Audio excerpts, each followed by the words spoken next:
Trump indicates new tariffs are planned on electronics and smartphones and their chip components, mostly made in China and Taiwan, after the White House initially exempted those industries. Joining me now, I have Congressman Mark Alford, Republican from Missouri. He's also a member of the House Small Business Committee.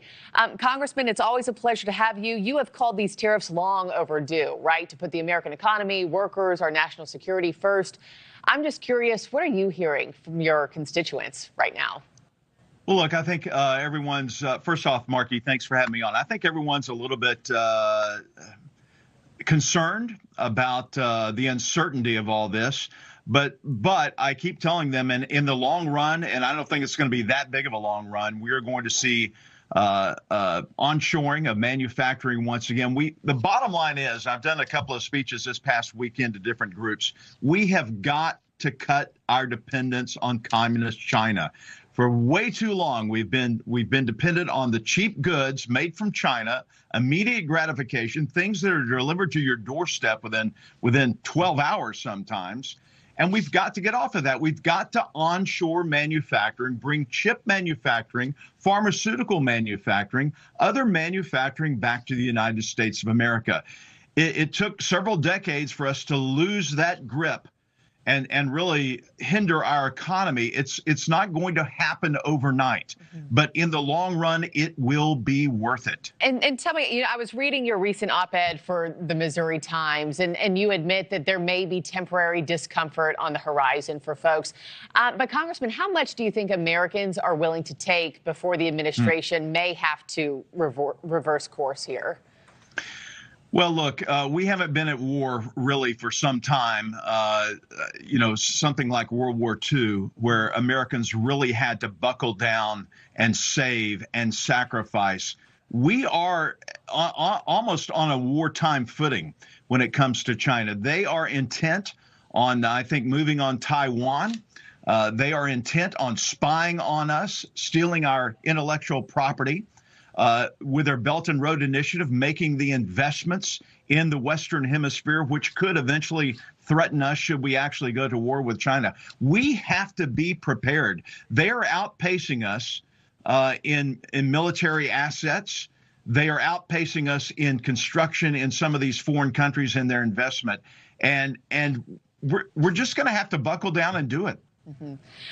Let me ask you about Apple, sir, because Apple makes most of its phones in China, and a CNET report estimates the cost of an iPhone could soar from nearly $1,600 to almost $3,600 with these tariffs. Should Americans who've been needing new phones, I think of my husband who's been saying for forever, I need a new phone, I need a new laptop, et cetera. Should they be buying now before these tariffs go into effect? And what are you telling folks who are worried right now? Well, I'm not a salesman for Apple. I have one that's 2 years old here, and it works just fine. This goes back to the notion, Marky, that I was talking about before. I think it's great what Apple has done. They have committed to bringing $500 billion in investments into the United States of America, and that was because of Trump's policy on the tariffs early on. So far, he has gotten more than $5 trillion worth of investment promises from outside countries and outside manufacturers to onshore here in America.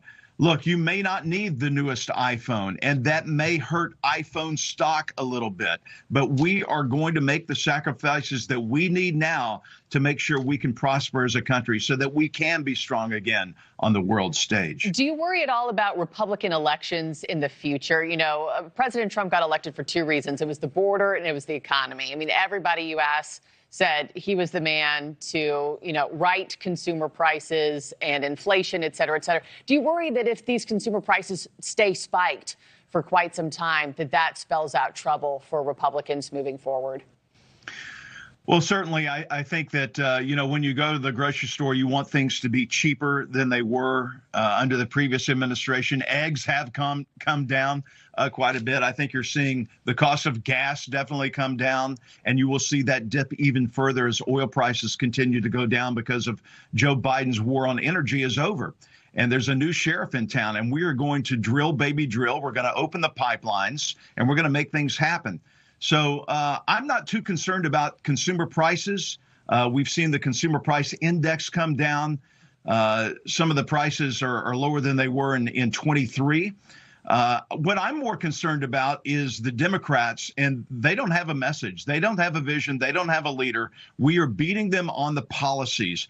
They are in disarray, and Republicans are primed, I think, to regain our majority and increase our majority in the U.S. House. We must do that. And Markey, I think one of the things that's really going to help with that is this reconciliation process where we're going to be able to pull through the extension of the 2017 Tax Cuts and Jobs Act, which will prohibit and stave off the largest tax increase in U.S. history. We're going to get to work on that in the next couple of weeks. I know leadership has already been working on that. The committees have, and we're going to make that happen.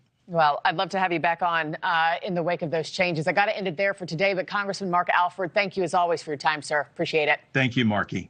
Okay, longtime Trump critic Bill Maher. Did you see this? Changes his tune after a dinner with President Trump. Take a look. And honestly, I voted for Clinton and Obama, but I would never feel comfortable talking to them the way I was able to talk with Donald Trump. Yet now the comedian and host is getting backlash for